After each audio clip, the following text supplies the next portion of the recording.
Ka taɓa tambayar kanka yaya zaka ke samun kuɗin kashewa kullum a trading ba tare da haɗarin rashin hankali ba? Duk ranar Laraba zan ke koya muku yadda za ku yi amfani da Quotex signal don samun daga $10 zuwa $500 a kullum. Ya danganta da capital ɗinka. So ba tare da ɓata lokaci ba, ku zo mu je a domicin na nuna muku yadda za ku yi. Assalamu alaikum wa rahmatullahi ta'ala wa barakatuhu. Guys, kamar yadda kuka sani duk ranar Wednesday muna yin trade, sannan ina koya muku yadda za ku samu daga $10 zuwa $500.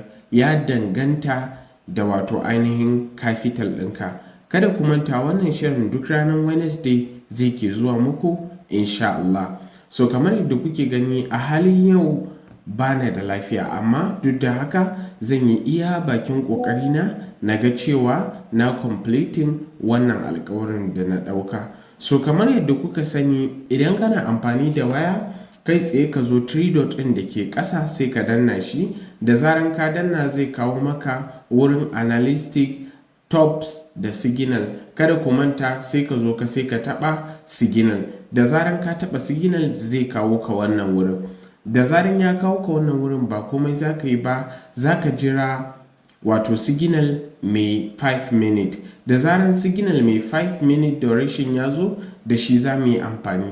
Kamar yadda kuka sani a baya na riga da na muku bayani, idan baka kalla bidiyon da ya gabata ba so yana da kyau ka ji ka kalla domin za ka sake fahimtar yadda wannan shirin ya nufa.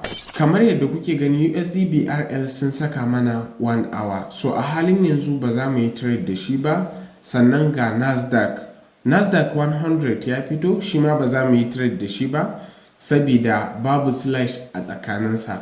So sabida haka kamar yadda kuke gani a halin yanzu ya zama wajibi mu jira currencies a domicin mu samu mai slash sannan kuma mai 5 minute duration. So sabida haka let's go. So guys, kamar yadda kuke gani a halin yanzu muna da setup akan USD JPY. So kamar yadda kuke gani zan danna shi sannan zan danna down immediately. So kamar yadda kuke gani already Quotex sun nuna mana cewa wannan trade din za mu shiga down direction. Kamar yadda na gaya muku a baya, shi signal, amfani da signal ba abu bane da zaka ce zaka dogara da shi kullum.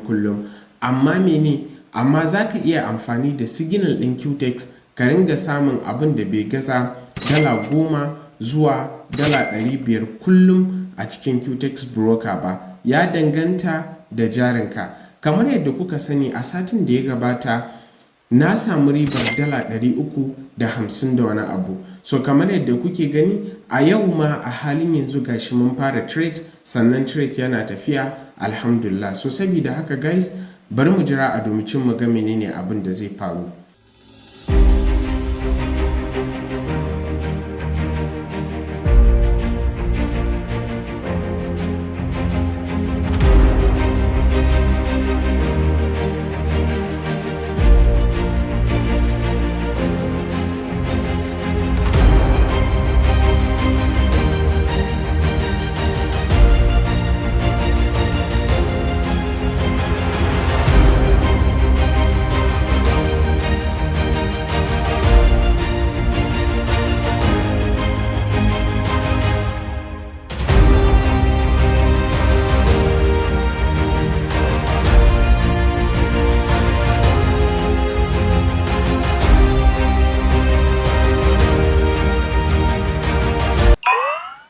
Alhamdulillah, masha Allah.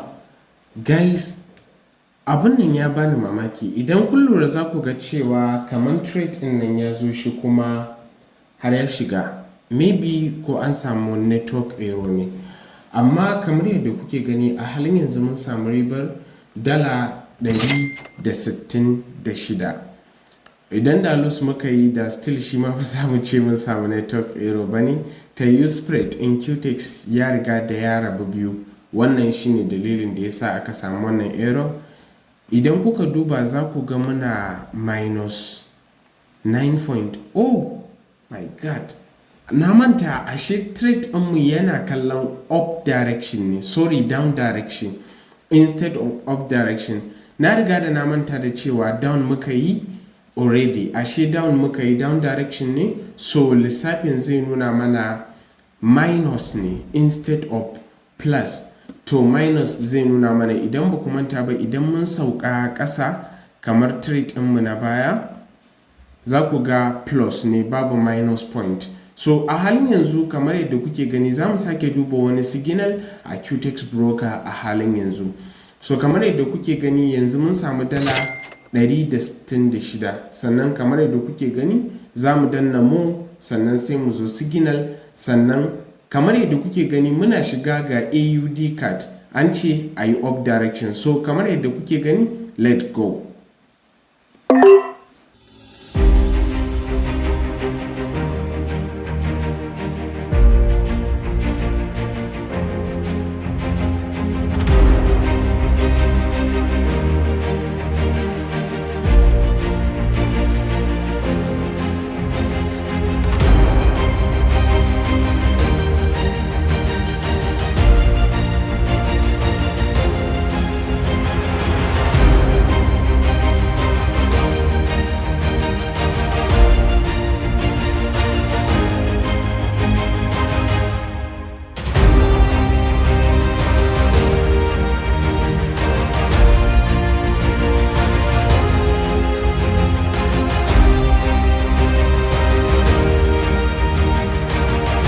So guys, kamar yadda kuke gani a halin yanzu mun yi loss din dala 100.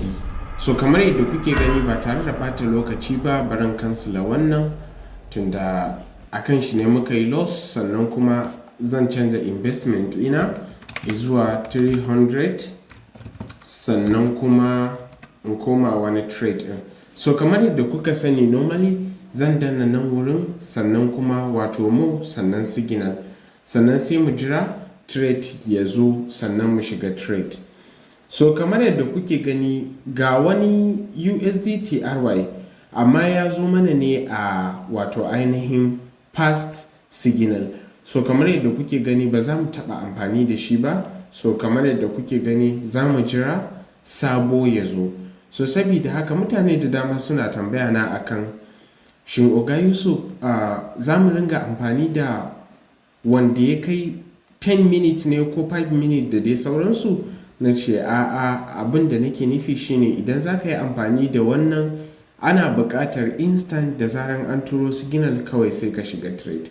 So sabida haka a halin yanzu bari mu jira a domin mu samu mai 5 minutes, sannan mu koma trade a mai 5 minutes. So kamar yadda kuke gani ga cat CHF, zan shiga cat CHF a down, sannan still ga cat CHF, kar ku manta za mu shiga ga kuma USD JPY, wanne ma zan shiga a ciki tsakanin cat CHF da USD JPY. Barin zaɓi USD JPY, let's go.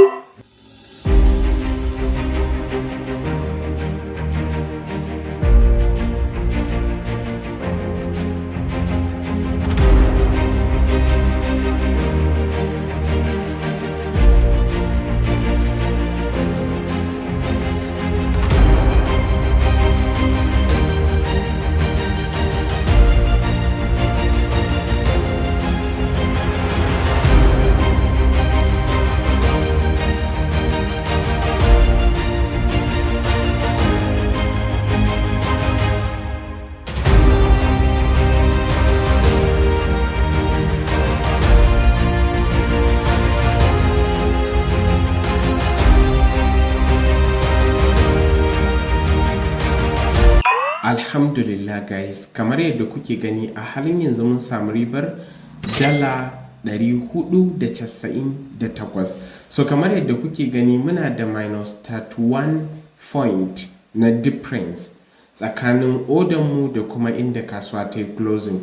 Alhamdulillah, masha Allah, kamar yadda kuke gani bari mu duba cat CHF mu ga yaya kasuwan ta yi flying. Still shi ma an samu winning, sai dai in a cat CHF da mun shiga trade din da mun fi samun wato ainihin payout mai kyau, amma still wanda muke ciki shi ma alhamdulillah babu abin da za mu ce su dai mu gode wa Allah. So kamar yadda kuke gani zan sake komawa mo sannan sai na taɓa signal. So kamar yadda kuke gani gama akan USD DZD zan mayar da investment ina 100 sannan in shiga wani trade in a up direction. Let's go. So kamar yadda kuke gani a halin yanzu mun shiga trade akan USD DZD. So kamar yadda kuke gani USD DZD already kasuwan ta daɗe tana down direction, sannan kuma a halin yanzu Quotex sun ba da signal akan mu shiga up trend. So kamar yadda kuke gani bara mu jira a domin mu ga menene abin da kasuwan za ta yi.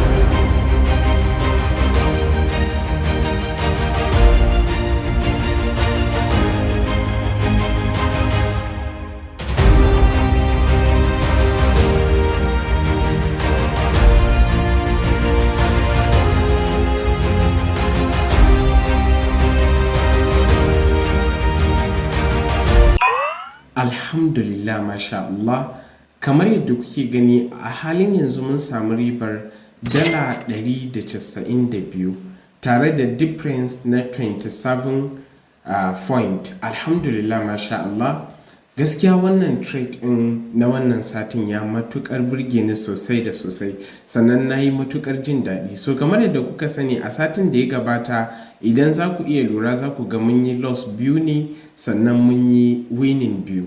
Sannan a halin yanzu kuma wannan satin za ku kalla mun yi loss ɗaya ne mun yi winning uku. Alhamdulillah, masha Allah, alhamdulillah, alhamdulillah, ba abin da za mu ce wa Allah sai dai mu ce alhamdulillah. So a halin yanzu bari mu je ma a domin mu duba nawa ne profit ɗin da muka tashi total na yau. So kamar yadda kuka sani za ka zo ka taɓa mu sannan sai ka zo top. Kamar yadda kuke gani a halin yanzu muna buga tsakanin 256. So kamar yadda kuke gani sannan alhamdulillah, masha Allah, babu abin da za mu ce sai dai mu ce alhamdulillah, masha Allah. Den a halin yanzu kamar yadda kuke gani za mu yi rating ɗin signal ɗin Quotex ina ga 60%. Wannan satin signal ɗin Quotex ya yi ƙoƙari sosai, 60% out of 100. Gaskiya na yi rating ɗin signal ɗin Quotex wannan satin a 60%. Bari mu gani satin gaba, wato wata laraban mu ga menene abin da zai faru. Kamar yadda kuka sani duk laraba za mu ke kawo muku wannan program ɗin, insha Allah za mu ringa trade da Quotex. Sannan kada ku manta yadda za ka mori wannan program ɗin shine ka yi ƙoƙari kai ma ka je ka yi deposit sannan ka fara trade. Da zaran ka fara trade duk abin da nake yi kai ma kana yi, insha Allah, in Allah yarda kai ma za ka tsira da profit mai kyau, sannan za ka iya growing ɗin capital ɗinka ya kai wani mataki. Babban hanyar da za ka bi ka mori wannan abin da ake kenan, wato wannan program ɗin kenan. So kamar yadda kuke gani last week mun samu dala 300, sannan kuma this week idan kun duba za ku ga mun samu wato ainihin dala 269.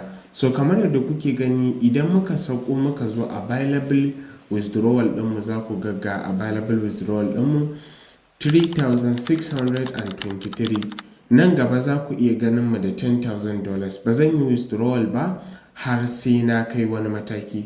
So saboda haka a halin yanzu kamar yadda kuke gani mun riga da mun tashi a trade ɗinmu na yau. Sannan kada ku manta ku shiga telegram channel ɗina mai suna kasuwar Forex.